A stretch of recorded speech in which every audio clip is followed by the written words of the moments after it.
নমস্কার, আপনাদের স্বাগত জানাই চ্যানেল রূপা মুখার্জিতে। জয় কৃষ্ণকালী মায়ের জয়। কৃষ্ণকালী মা বেলেরা মন্দির ছেড়ে চিরদিনের জন্য চলে গেলেন। পড়ে রইল এক রাস শূন্যতা। মাকে তো কিছুতেই কোথাও শান্তিতে কেউ থাকতে দিচ্ছে না, যেটা অত্যন্ত দুঃখের কথা। তবে তার সাথে এটাও মঙ্গলা দেবী সকল ভক্তদের জানিয়ে দিয়েছেন তারকেশ্বর থেকে লাইভে গিয়ে যে মায়ের নতুন মন্দিরের কাজ চূড়া পর্যন্ত সমাপ্ত হয়ে গেছে। একই সাথে ভক্তদের কাছে এ খবর আনন্দ এবং বিষাদের। কৃষ্ণকালী মায়ের মন্দিরের পিছন দিকটা ভাঙা হয়েছিল এবং দুষ্কৃতীরা সেই ভাঙা অংশ দিয়ে ভেতরে প্রবেশ করে মায়ের গয়নাগাটি যা ছিল সমস্ত চুরি করে নিয়েছে এবং মঙ্গলা দেবীর বিশ্রামের জন্য ভেতরে যে ঘর ছিল, যেখানে সাই বাবা তার বড় ছবিটি রাখা হতো, সেই ঘর থেকেও জিনিসপাতি চুরি গেছে। মায়ের বেশ আলুথালু হয়ে গেছে। মানে মাকে কোনো অবস্থাতেই আর কি সবাই ঠিক করে নিয়েছে যে শান্তিতে থাকতে দেবে না। চুরির কয়েকদিনের মধ্যেই মাকে বেলেরার ভাঙা মন্দির থেকে সরিয়ে ফেলা হলো। সেখানে বসিয়ে দেওয়া হলো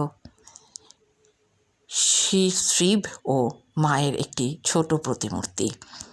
শুধু যে মা চলে গেলেন তাই নয়, তার সাথে যিনি মহাদেবের যে মূর্তিটি ছিল, যাকে মঙ্গলা দেবী হর হর মহাদেব বলতেন, মহাদেবও সঙ্গে সঙ্গে চলে গেলেন। একটি লরিতে করে কৃষ্ণকালী মা সকল ভক্তদেরকে অনেক আশীর্বাদ ও চিরবিদায় জানিয়ে চলে গেলেন।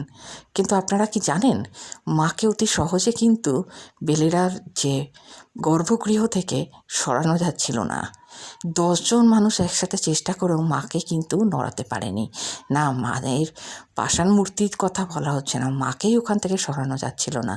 তাই যারা মাকে নিয়ে যাওয়ার জন্য এসেছিলেন তারা প্রথমে বসে মায়ের স্তুতি করেন, তারপরে তারা মাকে সরানোর কাজে হাত দেন।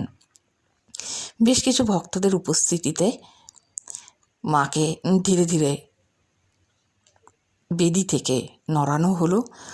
আস্তে আস্তে, আপনারা জানেন যে ঘরটি কত ছোট এবং কতটা ছোট মন্দিরের দরজা, অতজন মানুষ ধীরে ধীরে আস্তে আস্তে মাকে তুলে নেওয়া হলো এবং সকলে মাকে নিয়ে বেরিয়ে গেলেন।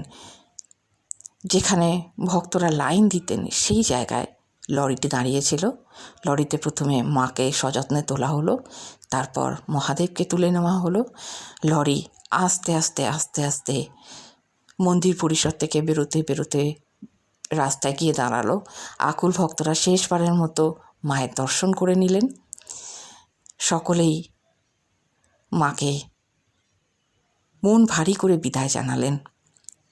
বেলেরার সাথে কৃষ্ণকালী মায়ের এবং কৃষ্ণকালী মায়ের ভক্তদের সম্পর্ক এত দূরই ছিল। তাই বিদায় বেলেরা। মায়ের সাথে আবার দেখা হবে মায়ের নতুন মন্দিরে, নতুনভাবে। নতুন আপডেট এলেই আমি আপনাদের সাথে শেয়ার করব। দেখা হচ্ছে পরের ভিডিওতে। ভালো থাকবেন। ধন্যবাদ। নমস্কার।